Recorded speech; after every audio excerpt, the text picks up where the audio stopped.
समय पहले ऊंचे नीले पहाड़ों, चमकती नदियों और हरे भरे खेतों से घिरे हुए एक समृद्ध राज्य था, भानगढ़। यह राज्य अपनी खुशहाली, न्याय और ज्ञान के लिए दूर दूर तक प्रसिद्ध था। यहाँ के राजा महाराज विक्रम सिंह बुद्धिमान और न्यायप्रिय थे और रानी सौम्य देवी दयालु करुणामयी थी। उनकी एक ही संतान थी, राजकुमारी अनन्या।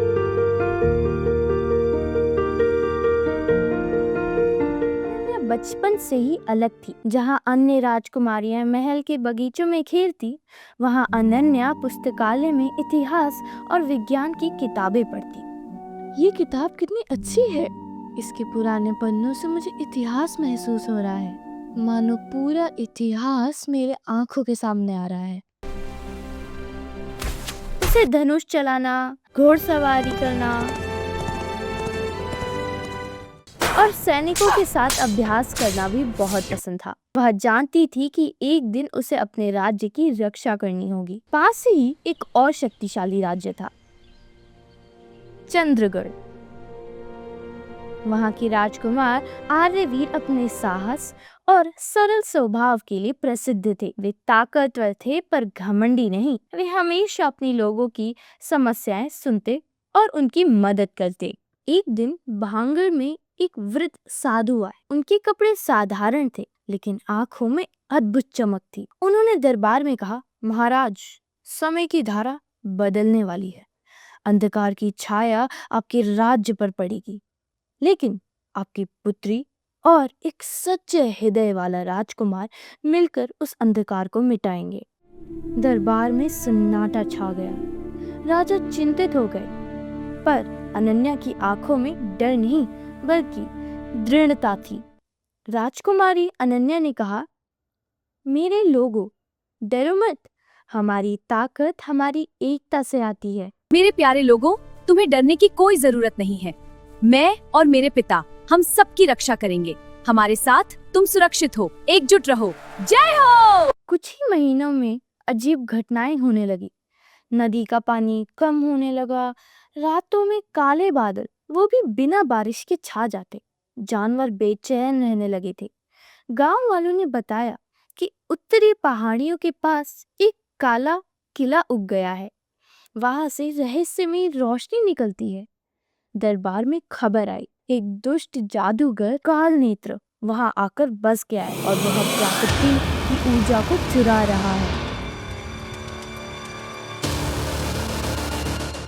उसी समय चंद्रगढ़ में राजकुमार आर्यवीर सहायता के लिए पहुंचे। उनकी पहली मुलाकात दरबार में हुई। राजकुमारी आर्यवीर ने कहा, मैं आपके साथ इस संकट का सामना करना चाहता हूँ। राजकुमारी मुस्कुराई और कही कि हम साथ मिलकर इस संकट का सामना करेंगे और हम साथ मिलकर जीतेंगे। दोनों ने यात्रा शुरू की। रास्ते में उन्हें मायावी वन पार करना था। जंगल में प्रवेश करते ही पेड़ों की दिशा बदल गई। रास्ते गायब हो गए। एक गूंजती आवाज आई, जो अपने मन को जीत लेगा वही आगे बढ़ेगा। अचानक उन्हें अपने अपने डर दिखाई देने लगे। अनन्या को लगा कि वह अपने राज्य को बचा नहीं पाएगी। आर्यवीर को लगा कि वह असफल हो जाएगा, पर उन्होंने एक दूसरे का हाथ थामा। हम अकेले नहीं हैं, अनन्या बोली। जैसे ही उन्होंने विश्वास किया, भ्रम टूट गया। रास्ता साफ हो गया।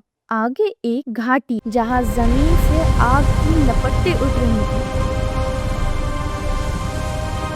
उन्हें एक पुल पार करना था जो आग से घिरी थी। आर्यवीर ने कहा, मैं पहले जाऊंगा। अनन्या बोली, हम साथ चलेंगे। दोनों ने कदम मिलाए। जैसे ही वे साहस से आगे बढ़े, आग की लपटें शांत हो गई। घाटी पार करते ही उन्हें एक चमकता हुआ पत्थर मिला, साहस का रत्न। किले के पास एक विशाल सुनहरा ड्रैगन पहरा दे रहा था। ड्रैगन गरजा, तुम क्यों आए हो? अचानक हिमस्खलन हुआ। आर्यवीर ने अनन्या को ढाल से बचाया। अनन्या ने अपनी समझदारी से एक गुफा ढूंढी जहाँ वे सुरक्षित रहे। उन्होंने एक बात तो सीख ली थी, राजकुमारी अगर शक्ति और बुद्धि साथ हो जाए तो कोई भी तूफान रोका जा सकता है। बन गया और राजकुमारी को लेकर गायब हो गया।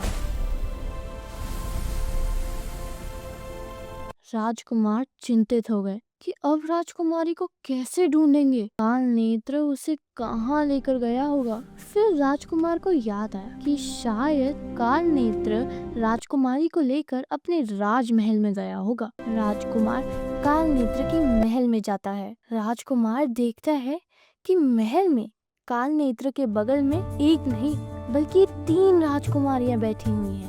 काल नेत्र राजकुमार को देखकर जोर से हंसता है और कहता है, आओ आओ राजकुमार, तुम्हारा ही इंतजार था। राजकुमार गुस्से से चिल्लाया, काल नेत्र, कहाँ है राजकुमारी? बस राजकुमारी कहाँ है, मुझे बताओ, वरना मैं तुम्हें यहाँ समाप्त कर दूंगा। काल नेत्र तीनों राजकुमारी की तरफ इशारा करके बोलता है, यह है तुम्हारी राजकुमारी। अगर तुम्हें अपनी राजकुमारी को बचाना है तो इन तीनों में से अपनी राजकुमारी को पहचान लो। राजकुमार थोड़ी सोच में पड़ जाता है। फिर उसे याद आता है उस जादुई पत्थर के बारे में। राजकुमार अपने हाथों में जादुई पत्थर लेकर उन तीनों राजकुमारियों के सामने से गुजरता है। राजकुमार देखता है कि एक राजकुमारी के पास आते ही जादुई पत्थर में थोड़ी सी चमक आ जाती है। राजकुमार समझ जाता है कि यही है असली राजकुमारी। वह दोनों एक साथ मिलकर उस जादुई पत्थर को काल नेत्र के सामने रखते हैं। काल नेत्र उस पत्थर को देखकर बहुत डर जाता है और चिल्लाने लग जाता है, इस पत्थर को मुझसे दूर रखो। लेकिन राजकुमार और राजकुमारी उसको उसके ठीक सामने करते हैं और उसकी जादुई शक्ति से काल नेत्र जल के भस्म हो जाता है। काल नेत्र के खत्म होते ही नदियां फिर बहने लगी। राज्य में खुशहाली लौट आई। साल बीते। अनन्या और आर्यवीर ने मिलकर दोनों राज्य को एकजुट किया। उनकी सबसे बड़ी जीत ही यही थी कि उन्होंने लोगों को साहस और दयालुता की शक्ति सिखाई।